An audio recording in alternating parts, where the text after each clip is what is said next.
হরে কৃষ্ণ। জয় নিতাই, জয় গৌর।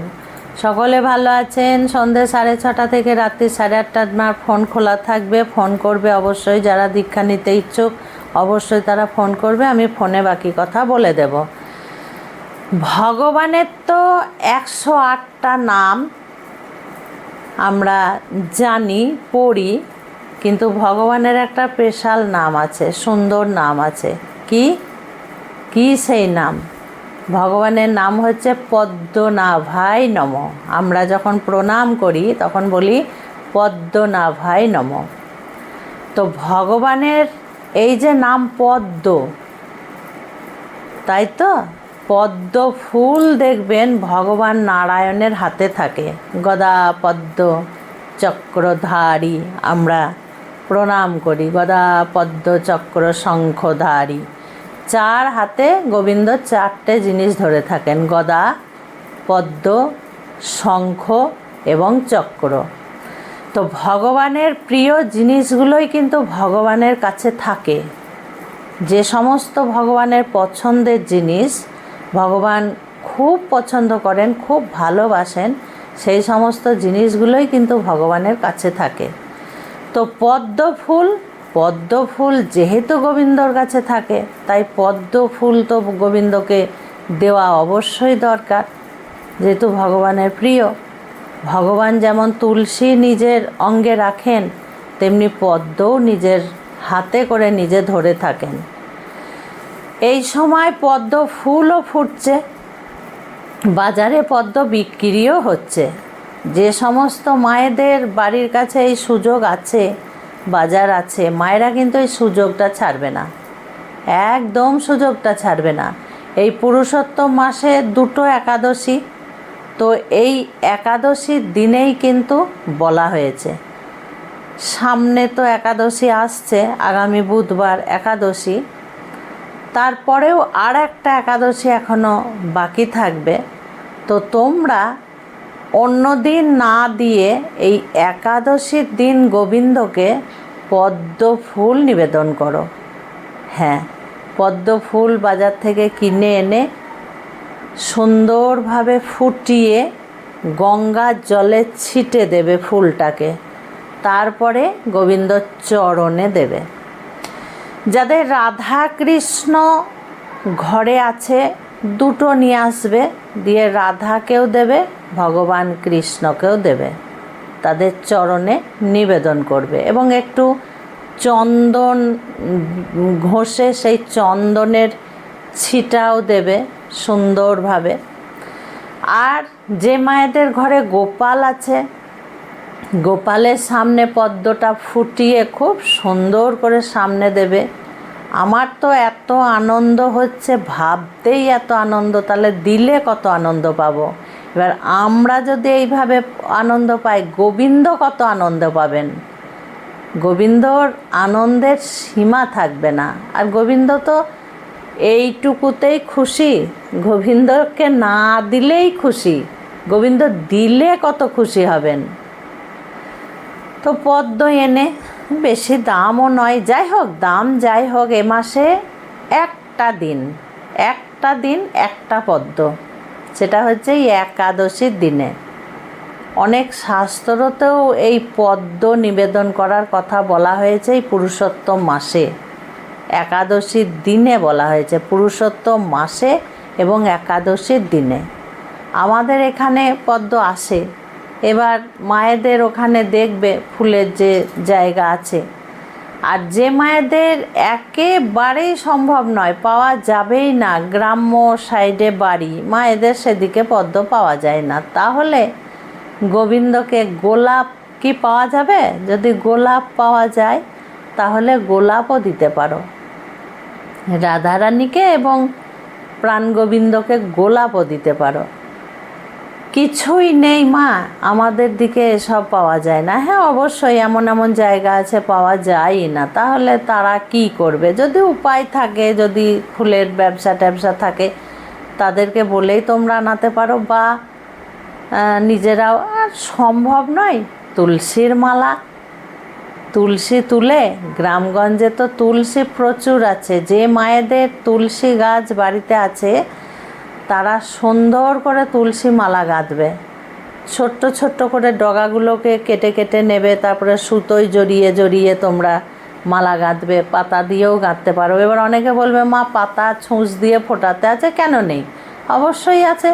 আমরা যখন তুলছি তাকে, তুলছি তো সেখান থেকেও তো আমরা ছিঁড়েই তুলছি।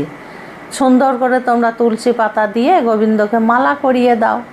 রাধা কৃষ্ণ যুগলে থাকলে দুজনাকেই একসঙ্গে পরিয়ে দাও, বা রাধার হাতে তুলসী দাও, কৃষ্ণর গলায় তুলসী পরিয়ে দাও, কৃষ্ণ সর্বাঙ্গ তুলসী দিয়ে ভরে দাও, তুলসী দিয়ে সাজিয়ে দাও, একটু চন্দনের ছিটা দিয়ে, ব্যাস। গোলাপের কাজও করবে, পদ্মর কাজও করবে। পদ্ম ফুল সব জায়গায় সত্যিই পাওয়া যায় না আজকাল। পদ্ম ফুল বাড়িতে তৈরি করে মায়েরা, ছাদে ছাদে সুন্দর করে পদ্ম তৈরি করে, কিন্তু আমার ছাদে হবে না। আমাকে এমন গাছ লাগাতে হবে যে গাছে হনুমানজি খাবে না, আমার গোবিন্দচরণে লাগবে না, হনুমানজির মুখে চলে যাবে। তো যাই হোক, আচ্ছা, আর একটা খুব দরকারি কথা, ছোট্ট কথা, তাই আমি আলাদা করে ভিডিও করছি না। মায়েদেরকে একটা কথা আমি বলি, বাড়িতে বা যে কোনো ধামে বা রাস্তাঘাটে যেখানেই হোক না কেন, কোলের সন্তান, সেটা পুত্র বা কন্যা যে কেউ হতে পারে, কোলের সন্তান 1 থেকে 4 বছর 5 বছর বয়স যাদের, 5 বছর থেকে 1 বছর, কখনো একটা কাজ কিন্তু মায়েরা করবে না।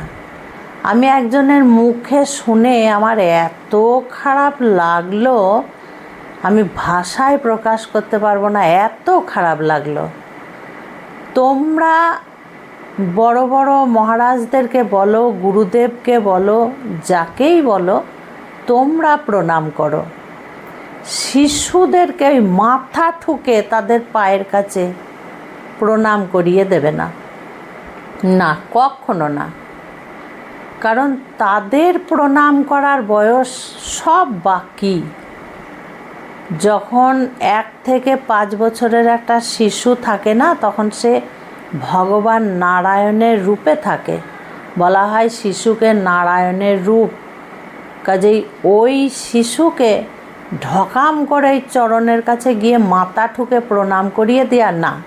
হ্যাঁ, 6 বছর 7 বছর 8 বছর এই সমস্ত শিশুদেরকে আপনারা প্রণাম করবেন, শিশুদেরকে দিয়েও প্রণাম করাবেন। শিক্ষার অনেক বাকি আছে, তখন শেখাবেন যে এইভাবে প্রণাম করতে হয়, তোমরা করো। বাড়িতে ভগবানের কাছে আস্তে আস্তে শেখাবে যে এইভাবে প্রণাম করো, কিন্তু ওই বয়সে কখনো নয়। একজন হা হা করে হাসছে আর খুব গর্ব করে বলছে যে মায়ের কোলে এক শিশু সন্তান ছিল, খুব বাচ্চা, সেই মা প্রণাম করলো আমাকে, আবার সেই বাচ্চাটারও মাথাটাকে জোরে ঠুকে দিল আমার পায়ের কাছে এসে। তো বাচ্চাটার কপালে লেগেছে ভীষণ। হ্যাঁ হ্যাঁ হ্যাঁ হ্যাঁ হ্যাঁ হ্যাঁ, বাচ্চাটা খুব কাঁদছে, ঠিক এইভাবে বলল, জানো। তখন আমার এখানে খুব ব্যথা লাগলো। মানে বাচ্চাটার যে লাগলো কপালে, বাচ্চাটা যে ওই যে শিশু বাচ্চা, সে নারায়ণ, সে যে মায়ের কোলে কাঁদছে, তার কিন্তু তাতে কোনো হেলদোল নেই, সে কিন্তু ভীষণ মজা পেল। এইগুলো যারা সত্যিকারের সাধু সন্ন্যাসী হবে না, যাদের অন্তর বলে জিনিস থাকবে, তারা কিন্তু এগুলো নিষেধ করবে।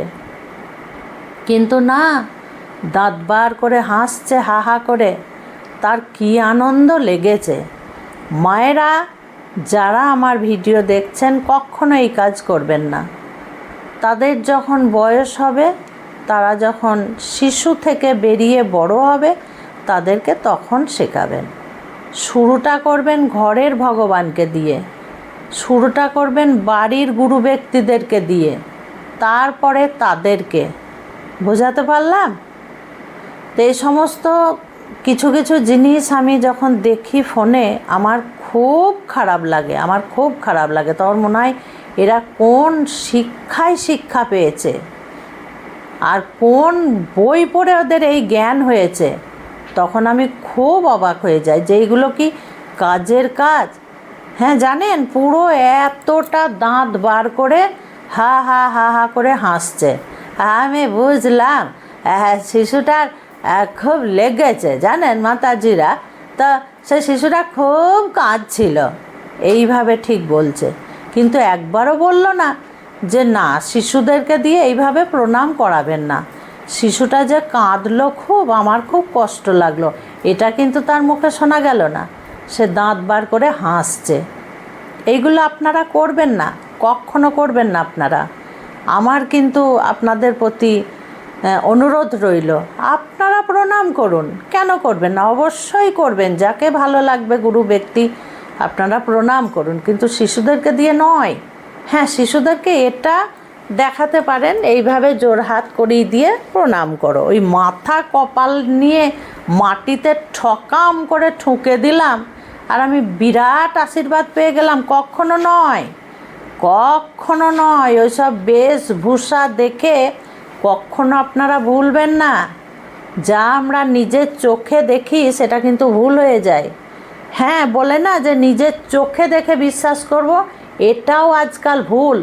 আমি যেটা চোখে দেখছি সেটাও দেখছি, তার আড়ালে অন্য গল্প, তার অন্য রূপ, তার অন্য ব্যবহার, তার অন্য চরিত্র। কিন্তু আমি তো নিজের চোখে দেখলাম যে না, তো ও তো ভালো, পরে দেখছি ওরে বাবা ও বিশাল ব্যাপার। তাহলে নিজের চোখে যেগুলো দেখছেন সেগুলোও বিশ্বাস করা আজকাল খুব মুশকিল আছে। খুব ভালো থাকবেন, সুস্থ থাকবেন, প্রত্যেকটা ভিডিও এইভাবে দেখতে থাকবেন। আজকে আসছি। হরে কৃষ্ণ, জয় নিতাই, জয় গৌর।